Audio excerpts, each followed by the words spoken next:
जब कम लोग रहेंगे तो बहुत अच्छी व्यवस्था हम कर पाएंगे, पढ़ा लिखा पाएंगे। जनसंख्या नियंत्रण कानून जरूरी है, और ऐसा नहीं कि जब इंदिरा गांधी पीरियड में सबसे पहले उन्होंने ही जनसंख्या नियंत्रण कानून शुरू लगा 1984 के आसपास में उन्होंने शुरुआत किया था। जहां शिक्षा का अभाव रहेगा तो वहां ये सारी चीजें देखने को मिलेंगी समाज में। हिंदू मुस्लिम से मतलब जो आपस में जहर घोलना लोगों में, ये मुसलमानों की जो आबादी बढ़ने की रफ्तार है उसका जो एवरेज होता है उसमें जो गिरावट आ रही है, मुसलमानों में जो आबादी घटने का प्रतिशत है वो सबसे ज्यादा है हिंदुओं के भी मुकाबले और दूसरों के भी मुकाबले। हिंदुओं की आबादी 8% माइनस में और मुसलमानों की आबादी 43% प्लस में। तो अगर जनसंख्या पे नियंत्रण होना चाहिए और हम चाहते हैं जनसंख्या घटे, तो उस पर नियंत्रण जैसा शब्द और कानून जैसा शब्द ना लगा के उसके लिए हम कुछ उनको मोटिवेशन कह सकते हैं। देखिए, ये बड़ा दुर्भाग्य है कि देश में सुनियोजित तरीके से हिंदुओं के साथ धोखा किया गया। कानून बनाया गया, जनसंख्या नियंत्रण के लिए कानून बनाए गए, उसमें ये कानून केवल और केवल हिंदुओं पर लागू किया गया। मुसलमानों ने विरोध किया तो उनको उसमें शामिल नहीं किया गया। ये एक संविधान का, देश का, संसद का, दोनों का दुरुपयोग किया गया। अपने खर्चे कम करो, आप भी 2-3 बच्चे करो तो ठीक है, वरना नहीं करोगे तो आने वाले दिन में क्या होगा, एक बच्चा करोगे वो आएंगे 2 लाख देंगे गेट में, आपके घर में रमन चढ़ाएंगे, आपको लूटने ले जाएंगे, जरूरत पड़ेगा तो आज मार रहे हैं तो आज से 20 साल बाद तो वो कब्जा कर ही लेंगे आप। नमस्कार, मैं हूं उदय कुशवाहा और आप देख रहे हैं कालखंड। लोकसभा चुनाव के बीच प्रधानमंत्री नरेंद्र मोदी को सलाह देने वाली आर्थिक सलाहकार परिषद ने एक रिपोर्ट जारी की है। इस रिपोर्ट के आंकड़े हिंदू बनाम मुस्लिम की राजनीति को हवा दे सकते हैं।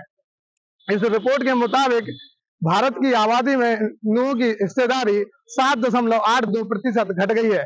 इसके साथ ही मुसलमानों की आबादी हिस्सेदारी 43.15% बढ़ गई है। अब सवाल यह उठता है, क्या इसके रिपोर्ट आने के बाद हिंदू बनाम मुस्लिम की राजनीति शुरू हो जाएगी? तो इन्हीं सब सवालों के जवाबों के लिए आइए चलते हैं जनता के बीच और जानते हैं जनता की राय। तो एक रिपोर्ट आई है आर्थिक सलाहकार परिषद की, उसमें कहा गया कि हिंदुओं की जो संख्या है वो घट गई है, मुसलमानों की आबादी बढ़ रही है। इस पे आप क्या कहें? देखिए, ये सब चीज मैं ये कहना चाहूंगी, आबादी घट रही है और एक जगह आबादी बढ़ रही है, तो आप खुद अंदाजा लगा लीजिए कि शिक्षा का अभाव। जब शिक्षा का अभाव होता है तो व्यक्ति इस तरीके का निर्णय नहीं ले पाता है ना। रोटी रोजी के लिए, शिक्षा के लिए, अच्छे स्वास्थ्य के लिए भाई जरूरत है कि जब कम लोग रहेंगे तो बहुत अच्छी व्यवस्था हम कर पाएंगे, पढ़ा लिखा पाएंगे। आप देखते होंगे कि जहाँ जहाँ शिक्षा का अभाव है वहाँ वहाँ आबादी बढ़ रही है। आप देखिए, जो टेंट लगाते हैं, घुमंतू जाति के लोग हैं, वहां भी आबादी बढ़ रही है। 2 गोद में लेके रखते हैं, 2 उनके आगे पीछे दौड़ते रहते हैं, या कि जहाँ अज्ञानता है, शिक्षा नहीं है, वहाँ आबादी बढ़ रही है। इसमें ऐसा कुछ नहीं है कि हिंदुओं की कम हो रही है, मुसलमानों की ज्यादा है। अब मुसलमानों में आप ये सोच लीजिए कि वहाँ शिक्षा और मजदूर वर्ग के लोग ज्यादा हैं, इसलिए ये आबादी बढ़ रही है। हम सबकी जिम्मेदारी है कि हम सबको शिक्षित करें और अवेयर करें अपने अधिकारों के लिए, कर्तव्य के लिए, तब पूरे लोग देश के लिए अच्छी तरीके से सोच बना पाएंगे अपना काम। आपको क्या लगता है इस रिपोर्ट के आने के बाद हिंदू बनाम मुस्लिम की राजनीति शुरू हो जाएगी? हिंदू बनाम मुस्लिम की राजनीति तो अभी भी हो रही है, आप देख रहे होंगे। अगर ये वाकई में जो सरकार है अगर सही तरीके से सोचे, तो जो हिंदू की बात कर रहा है, अधिकार की बात कर रहा है, कर्तव्य की बात कर रहा है, उनके हितों की बात कर रहा है, तो हमारे लिए मुसलमान के लिए भी उसी तरीके की बात होनी चाहिए। तो कोई मतलब ही नहीं रहेगा। इंसान इंसान है, बराबर है। भले ही हमारा मजहब अलग हो सकता है, हमारा पूजा करने का तरीका अलग हो सकता है, हमारा इबादत का तरीका अलग हो सकता है, लेकिन हमें जीना तो वैसे ही है। शिक्षित होना है, पढ़ना है, भोजन करना है, रोटी रोजी की समस्या। तो ये पूरा की पूरा जो है, जो लोग लगे हुए हैं ध्रुवीकरण करने में, हिंदू मुस्लिम, ये वाकई में देश के लिए बहुत घातक है और इससे हमें सावधान रहने की जरूरत है। ये क्या लगता है आपको जनसंख्या नियंत्रण कानून जरूरी है क्या देश के लिए? हाँ, जनसंख्या नियंत्रण कानून जरूरी है, और ऐसा नहीं कि जब इंदिरा गांधी पीरियड में सबसे पहले उन्होंने ही जनसंख्या नियंत्रण कानून शुरू लगा 1984 के आसपास में उन्होंने शुरुआत किया था, क्योंकि जैसे देश की आबादी बढ़ रही थी तो उस पर नियंत्रण जाए। उसमें ये नहीं कि मतलब हिंदू मुस्लिम सिख सभी के लिए बराबर नियंत्रण मतलब जो बहुत जरूरी था। और आज जैसे अभी बहन जी ने बताया, यानी जहाँ शिक्षा का अभाव रहेगा तो वहाँ ये सारी चीजें देखने को मिलेंगी समाज में। अभी क्या है, आज जो वर्तमान पोजीशन चल रही है, हिंदू मुस्लिम से मतलब जो है आपस में जहर घोलना लोगों में और शिक्षा का स्तर को डाउन कर देना, तो क्या है, तो लोगों का जब अवेयर ही नहीं है, लोग समझ ही नहीं पा रहे इस चीज को, या उन्हें उसने शिक्षा नहीं उनके पास के पहले भी चलाया था हम दो हमारे दो, है ना, तो अब उसको भी लोग नहीं चला पा रहे। कहीं मतलब जो किसी मतलब जो है उससे संस्कार से जोड़ के देख लेते कि हमारे यहाँ ये नहीं हो सकता, हमारे यहाँ ये हो सकता। तो ये बहुत सारी चीजें शिक्षा के अभाव के कारण है। अगर शिक्षा वास्तविकता सही सलामत मिले लोगों को, तो वो उस चीज को समझ पाए कि हमें जो जनसंख्या पर नियंत्रण करना, क्योंकि उसका भार किसके ऊपर पड़ता है, हमारे ऊपर। जो आज महंगाई को देख रहा है, कुछ वो तो बच्चों को हम पढ़ा लिखा नहीं पाते, उन्हें कंप्लीट नहीं कर पाते, वो छोटे मोटे काम में मतलब जो लगना पड़ता है। तो सबसे बड़ी कमी हमारे यहाँ शिक्षा की है देश में। अभी भी आप गांव देहात क्षेत्र में जाओगे तो आपको कम से कम अभी भी कम से कम 40% लोग ऐसे होंगे गांव के अंदर जो शिक्षा से मतलब जो बेघर होंगे, या उनके माता पिता पढ़े लिखे नहीं है। जिनके गार्जियंस नहीं पढ़े लिखे तो फिर क्या वो अपने बच्चों को शिक्षा देंगे, तुम्हें क्या करना क्या नहीं करना। इस वजह से ये सारी चीजें शिक्षा के ऊपर आती हैं। जब शिक्षा अगर सही सलामत होगी, सबको जो हमारा संविधान है, संविधान में भी वो पोजीशन है, उसके नियम कायदे कानून हमारे अभी सभी को पता ही नहीं है संविधान के बारे में। जब वो समझ जाएंगे, पढ़ेंगे लिखेंगे तो अपने मौलिक अधिकार के बारे में। आज ध्रुवीकरण की बात हो रही है, जो देखो मतलब हिंदू मुस्लिम, या हमारा संविधान इस बात को कहता है मौलिक अधिकार एक व्यक्ति, चाहे वो हिंदू हो, मुसलमान हो, सिख हो, ईसाई हो, मौलिक अधिकार के अंतर्गत सबको बाबा साहब ने सबको समान अधिकार दिया है ना। तो ये चीजें हैं जो है कि कुछ आज के राजनीतिक के कारण ये सारी चीजें फैलाई जा रही, जहर फैलाया जा रहा है कि इतने परसेंटेज इनका ये बढ़ गया, इनका ये परसेंटेज बढ़ गया। अरे ये क्यों नहीं, कौन के यहाँ कितने परसेंटेज शिक्षा हो गई है, इसको भी तो देखो।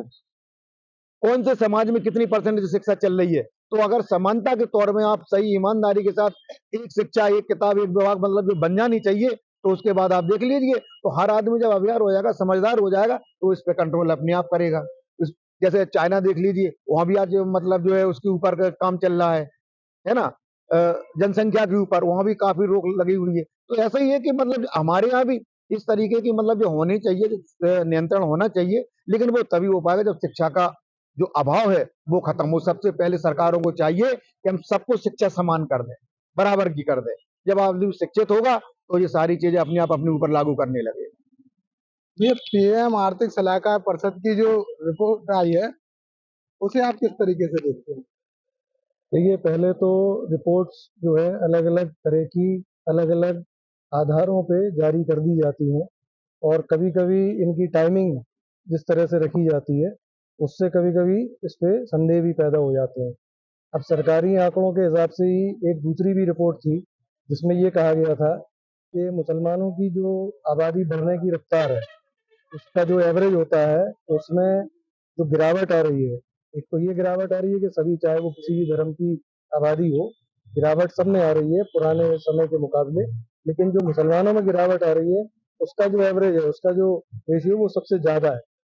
तो अब एक रिपोर्ट ये है, तो इस रिपोर्ट से क्या प्रतीत हो रहा है कि जैसे मुसलमानों में जो आबादी घटने का प्रतिशत है वो सबसे ज्यादा है हिंदुओं के भी मुकाबले और दूसरों के भी मुकाबले। लेकिन अचानक फिर ये एक ऐसी रिपोर्ट आ रही है कि जिसको देखने से ये प्रतीत हो रहा है कि जैसे 4-5 गुना ज्यादा मुसलमानों की आबादी बढ़ गई है। हिंदुओं की आबादी 8% माइनस में और मुसलमानों की आबादी 43% प्लस में। तो इसका 43 और 8 जो 50% हो गया, तो मतलब 5 गुना का एक तरीके से जो है वो समझ में आता है रिपोर्ट पढ़ने से। तो सवाल यही है कि अगर 1950 से 2015 तक की जो ये इसको गणना की गई है, तो अभी इस वक्त चुनाव के ठीक पहले इसको जारी करने का क्या मकसद हो सकता है? तो इससे बहुत कुछ ज़्यादा समझने की ज़रूरत नहीं है। इसके पीछे जो मंतव्य है वो बड़ी आसानी से समझा जा सकता है कि क्यों इस तरह की। और जब दूसरी रिपोर्ट है कि पहले क्या होता था, अगर हम और पहले चले जाएं तो फिर और भी ज़्यादा बच्चे पैदा होते थे, सभी जातियों में होते थे। वो तो जिस तरह का कालखंड होता है उसी हिसाब से वहाँ की परंपराएं हो जाती हैं। पुराने ज़माने में किसी विशेष धर्म में नहीं, सभी धर्मों में ज़्यादा बच्चे पैदा होते थे, बाल विवाह हो जाते थे तो ज़्यादा बच्चे भी पैदा होते थे। तो समय के हिसाब से जब बदलाव आ रहा है तो आज देखना चाहिए कि आज क्या है। आज की सच्चाई ये है कि सभी धर्मों के उसमें आबादी में गिरावट आ रही है और मुसलमानों की जो गिरावट का प्रतिशत है वो सबसे ज़्यादा है। ये सबसे महत्वपूर्ण है। महत्वपूर्ण ये नहीं है कि 1950 में से तुलना करके आज हम, तो आप 1950 से क्यों करें, फिर 1850 से कर लो, 1650 से कर लो, इसका कोई तुक नहीं है। बात मुद्दा ये है कि आज क्या हो रहा है, आज देखना चाहिए। और आज लगातार अवेयरनेस बढ़ रही है, जागरूकता बढ़ रही है, सभी धर्मों के लोगों में बढ़ रही है, चाहे हिंदू हो या मुसलमान। उसका एक ही आधार है और वो है शिक्षा। जहाँ जहाँ शिक्षा पहुँच रही है तो इसमें इंसान समझ रहा है कि ज़्यादा बच्चे होंगे तो उनका लालन पालन करने में, उनको अच्छी शिक्षा देने में दिक्कत आएगी। और अगर कम बच्चे होंगे तो उनके लिए सारी जो भी लिमिटेड सीमित सुविधाएं हैं उसमें भी उनको अच्छी तरह से पाला पोसा जा सकता है और अच्छा नागरिक बनाया जा सकता है। तो उसके पॉजिटिव और सकारात्मक पहलू पे ध्यान देना चाहिए। ये सिर्फ एक राजनीति की वजह से इसका ये हो सकता है। और ये भी अभी पता नहीं है कि जिन तथ्यों के आधार पर इस तरह की रिपोर्ट बनाई गई है अभी तो उसका भी पता नहीं है। भाई पीएम सलाहकार समिति है, अब उन्होंने कौन से आंकड़े लिए, कहाँ से क्या उठाया। आज जारी करने का जो मकसद एक हो सकता है कि चुनावी फायदा भी लेना हो सकता है, तो उसके ऊपर अभी कुछ नहीं कहा जा सकता। लेकिन ये है कि हमें पूरी तरह से विश्वास है कि आज का जो समय है उसमें हर धर्म के लोग, हर जाति के लोग उसको आबादी कम ही रखने के पक्ष में है। ये क्या लगता है कि आबादी बढ़ने के क्या मुख्य कारण है?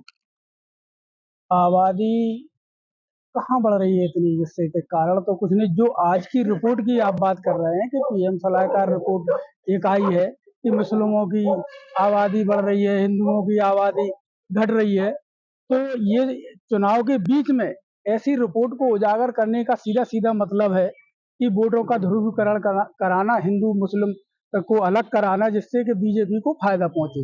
इसका सीधा मकसद समझ में आ रहा है। नहीं, ये रिपोर्ट बहुत पहले आ जाती, या मान लो 1 महीने बाद भी रिपोर्ट पेश कर सकते थे। आज अगर उन्हें रिपोर्ट करना ही थी या जाति जनगणना करानी, तो जाति जनगणना कराएं, एससी एसटी ओबीसी की जाति इसकी जनगणना कराएं, उनकी रिपोर्ट पेश करें कि ओबीसी कितने हैं, एससी कितने हैं, एसटी कितने हैं। तो ये रिपोर्ट आज क्यों उजागर नहीं कर रहे हैं, मतलब ये क्यों उजागर कर रहे हैं कि हिंदू और मुस्लिम। तो इससे सीधा सीधा संदेश जाता है कि ये अपने चुनावी हथकंडा अपना रहे हैं। वो चुनाव को मतलब हिंदू मुस्लिम डाइवर्ट करने के लिए ये रिपोर्ट आई है। और इसका न जनसंख्या बढ़ने से कोई मतलब है, न इसका घटने से कोई तात्पर्य है। अगर उनको कराना है सलाहकार समिति, हम तो कहते हैं पूरी जाति जनगणना कराए और उसकी रिपोर्ट पेश करें, तब है। पीएम सलाहकार समिति की जो रिपोर्ट आई है उस पर आप क्या कहेंगे?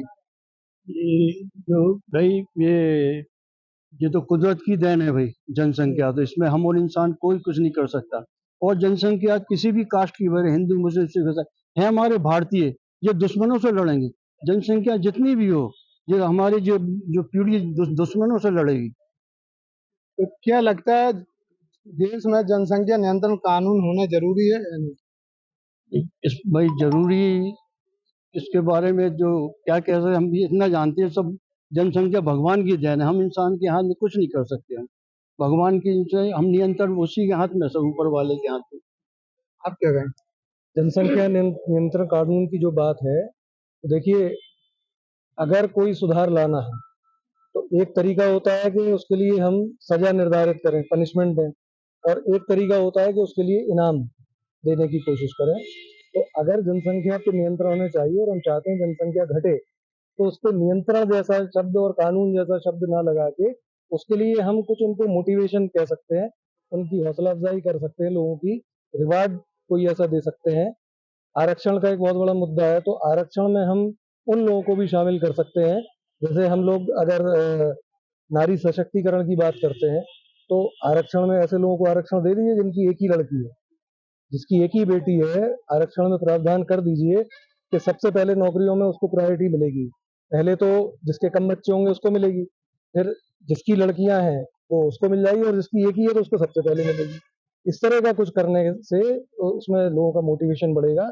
आज लोग बाग क्यों आबादी बढ़ती है, कई जगह तो ज़्यादातर ऐसा भी होता है कि 2 या 3 लड़कियां हो गई, लड़का नहीं हुआ, तो उसके लिए जो है आबादी बढ़ जाती है। और जब लोगों को ये एहसास हो जाएगा कि चाहे वो लड़की हो या लड़का, लड़की भी है तो उसका भी फ्यूचर सेफ है, उसका भी भविष्य सुरक्षित है, तो शायद उनको ज़रूरत महसूस ना हो आगे और परिवार बढ़ाने की। उनको ये लगेगा कि लड़की है तो आम तौर पे लड़की को वो समझा जाता है कि अब इसकी शादी होगी, इसको दहेज देना पड़ेगा।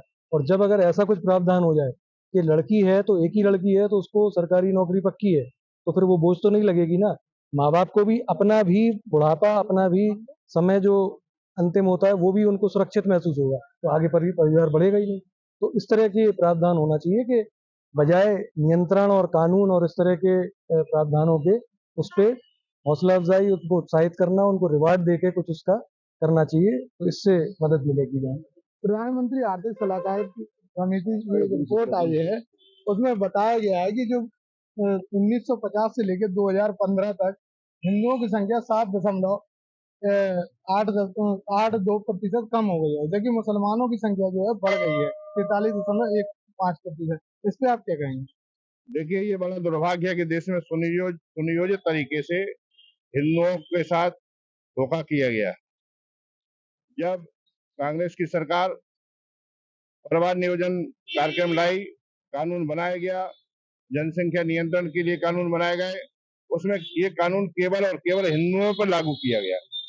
मुसलमानों ने विरोध किया तो उनको उसमें शामिल नहीं किया गया। ये एक संविधान का, देश का, संसद का, दोनों का दुरुपयोग किया गया और वही उसी का ही परिणाम है कि एक की संख्या बढ़ती जा रही है, दूसरी की घटती जा रही है। जब हमेशा जनसंख्या नियंत्रण कानून लागू होगा, परिवार नियोजन होगा, हम दो हमारे दो का नारा होगा, दूसरी तरफ 4 बीवियां तो बच्चे का कानून लागू रहेगा, स्वाभाविक है ऐसे ही होगा। मुसलमानों की संख्या लगातार बढ़ती जा रही है, लेकिन हर बार कहा जाता है कि मुसलमान भारत में खतरे में है, तो क्या लगता है? देखिए, खतरे में भारत में कोई नहीं है, ये तो खाली एक प्रोपोगंडा रचाया, पूर्व की सरकारों द्वारा एक प्रोपोगंडा रचा गया कि मुसलमान खतरे में हैं, जबकि मुसलमान से हिंदू खतरे में है, ये कभी नहीं किया गया। आप देखिएगा, अपराधियों में निकलेंगे तो 10 हिंदू निकलेंगे तो 90 वो लिख लेंगे। मर्डर वो खुलेआम कर रहा है और वो कह रहा है कि हम खतरे में हैं। हम लोगों का क्या किया जाता है, सरकार ने नारा दिया हम दो हमारे दो, हम लोग अपनी फिजूल की आवश्यकताएं बढ़ा दी और उसमें हमने करके बच्चों की आवाज अपना कम कर ली। हम अपना आलीशान मकान बना लेंगे, हम 4 व्हीलर खरीद लेंगे, पर 2 बच्चे पैदा करने में हमें परेशानी होने लगी। बोले भाई साहब बहुत महंगा है।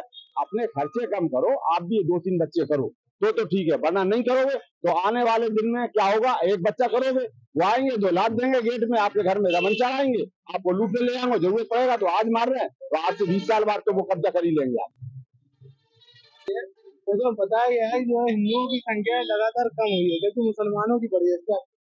देखिए, हिंदुस्तान में सभी के लिए कानून समान है, चाहे हिंदू हो, मुस्लिम हो, सिख हो, ईसाई हो, कोई भी हो। हमें उतने बच्चे पैदा करना चाहिए जिनका हम लालन पालन ठीक से कर सकें, जिनको शिक्षा ठीक से दिला सकें। अब जो नहीं कि मालूम चला 15 बच्चे पैदा कर दिए, सड़क पर बच्चे घूम रहे, हम पढ़ा नहीं पा रहे, उनको रोजगार नहीं दिला पा रहे, हम मकान रहने के लिए नहीं दिला पा रहे। उतने ही बच्चे हमें सबको पैदा करना चाहिए जिनका हम लालन पालन शिक्षा ठीक ढंग से कर सकें। बाकी खतरे वतरे में कोई नहीं है। आप झांसी में देख लीजिए, किसी हिंदुस्तान के किसी कोने में देख लीजिए, कहीं यदि 100 हिंदू परिवार रह रहे तो वहां 10 मुस्लिम परिवार भी रह रहे, यदि कहीं 100 मुस्लिम रह रहे तो वहां 10 हिंदू भी रह रहे। लेकिन कभी ऐसा सुना आपने कि 100 हिंदुओं ने घेर के 10 मुस्लिमों को मार दिया हो, या 100 मुस्लिमों ने 10 हिंदुओं को मार दिया? कहीं कोई खतरे में नहीं है, कोई चिंता की बात नहीं है, सब अमन चैन है। एक रिपोर्ट आई है, उसमें जो है 1950 से लेकर 2015 तक हिंदुओं की संख्या घटी है कि मुसलमानों की बढ़ी है, इसको जो है ये लगातार शासन के द्वारा जब पुरानी कांग्रेस सरकार ने जो मुस्लिम तुष्टीकरण का कार्ड खेला है, मुसलमानों को तो उन्होंने छूट दी रही कि 4 बीवी 40 बच्चे पैदा करो, और हिंदुओं में सख्ती करेगी 2 बच्चे ही ज्यादा नहीं होने चाहिए। और कहीं ना कहीं देख रहा है इसमें जो हिंदुओं की भी गलती है। हिंदुओं में जो सक्षम परिवार के लोग हैं, पैसे वाले लोग हैं, जो 4 बच्चों का लालन पालन कर सकते हैं, उनको निश्चित ही 4 बच्चे पैदा करना चाहिए। इनको अच्छी शिक्षा दें, अच्छा संस्कार दें और उनको देश के प्रति निष्ठावान होना है, क्योंकि ऐसे तो आबादी बढ़ती जाएगी कीड़े मकोड़ों की तरह, और देश हमारा हिंदू राष्ट्र तो रहा ही, सेकुलर भी नहीं है, और ये मुस्लिम राष्ट्र बनने में ज्यादा टाइम नहीं लगेगा। सरकार को चाहिए कि अब हिंदुओं को भी चाहिए, जगना पड़ेगा, और ज्यादा बच्चे जो पाल सकते हैं, लालन पालन करते हैं, उनको ज्यादा बच्चे पैदा करना ही पड़ेंगे, नहीं तो ऐसा हिंदू आबादी बहुत जल्दी खतरे में आ जाएगी। 1950 से 2015 तक हिंदुओं की आबादी कम हुई है कि मुसलमानों की बढ़ी है, इससे आप कहें। ये एक बहुत चिंता का विषय है। देखिए, ये कोई हिंदू मुस्लिम सिख ईसाई की बात नहीं, ये सिर्फ बात है देश की अर्थव्यवस्था की। पहले हम लोग 20 थे और खाने में हमारे पास 50 क्विंटल गेहूं। आज हम लोग 5,000 हैं या करोड़ों की संख्या में हैं। गेहूं उतना ही है, वो संसाधन कम हो गए हैं। क्यों कम हो गए हैं? जैसे अब हम दो हमारे दो या हम दो हमारे चार, तो हम दो हमारे चार हैं या हम दो हमारे दो हैं, तो हम उनको पढ़ाएंगे लिखाएंगे, उनके लिए हमें छत भी देना है, उनके लिए रोजगार भी कराना है, सब कुछ कराना है। और हम दो हमारे 20, तो उनको 20 के लिए 20 मकान भी चाहिए है। गवर्नमेंट चाहे किसी की भी हो, मैं किसी भी गवर्नमेंट पे टिप्पणी करना नहीं चाहता हूँ, लेकिन क्या है, आप ये देख लीजिए, जिन जिन क्षेत्रों में आबादी अल्पसंख्यकों की ज्यादा है, उस क्षेत्रों में वो अपना पार्षद बनाते हैं। तो उनको सरकार से किसी से मतलब नहीं है। जहां जहां उनकी, जैसे ओबीसी है, वहां पे हैदराबाद में मुस्लिम क्षेत्र की आबादी है, मुस्लिम क्षेत्र है, वहां ओबीसी बनता है, संसद बनता है, विधायक बनाता है अपना है। और इस देश को तोड़ने के लिए और खत्म करने की बातें करता है। कभी कहता 10 मिनट के लिए सरकार पुलिस हटा लो, कभी कहता 20 मिनट के लिए हटा लो पुलिस। तो इससे सीधी सीधी मानसिकता ये है कि इनके दिलों में ये जहर पैदा किया जा रहा है कि आप इस देश के टुकड़े करो। इस देश में जिस प्रकार पाकिस्तान का बंटवारा हुआ, और भी मांगो। कई बार इस प्रकार के बयानबाजी किए जा चुके हैं। तो मैं आपके चैनल के माध्यम से, सबसे पहले तो आपको बहुत बहुत, चैनल के माध्यम से आपको बहुत बहुत बधाई और धन्यवाद। लेकिन इस देश में इस प्रकार का कानून बनना चाहिए कि जनसंख्या नियंत्रण हो, हम दो हमारे दो, हम दो हमारे तीन, जो हो सबके लिए हो। और मैं एक बात और कहना चाहता हूं आपके चैनल के माध्यम से कि जिस प्रकार जातिगत जनगणना की बात चल रही है, तो हमारे में पंडित, ठाकुर, बनिया, वैश्य, शूद्र सभी हैं। तो क्या मुस्लिम समाज में शेख, सैयद, पठान, अब्बासी, मंसूरी, अंग्रेजा सभी हैं? तो इनकी भी जनगणना चाहिए ना, उनकी भी जनगणना कराई जाए है। और दूसरा नंबर ये समाज है जो पढ़ा लिखा शिक्षित समाज है, उसकी भी जनगणना कराई जाए। इस चीजों को क्यों भूल जाता है? आज हम लोग इस चीज का हमेशा विरोध करते हैं। इस देश को मुस्लिम समाज के, जैसे हमारे एपीजे डॉक्टर अब्दुल कलाम साहब थे, उन्होंने मिसाइल मैन के नाम से, इस देश के राष्ट्रभक्त के नाम से एक बहुत कुछ दिया। ऐसे जो हमारे अल्पसंख्यक भाई हैं, मुस्लिम समाज है, मैं उनको हृदय से जय श्री राम नमस्कार करता हूँ।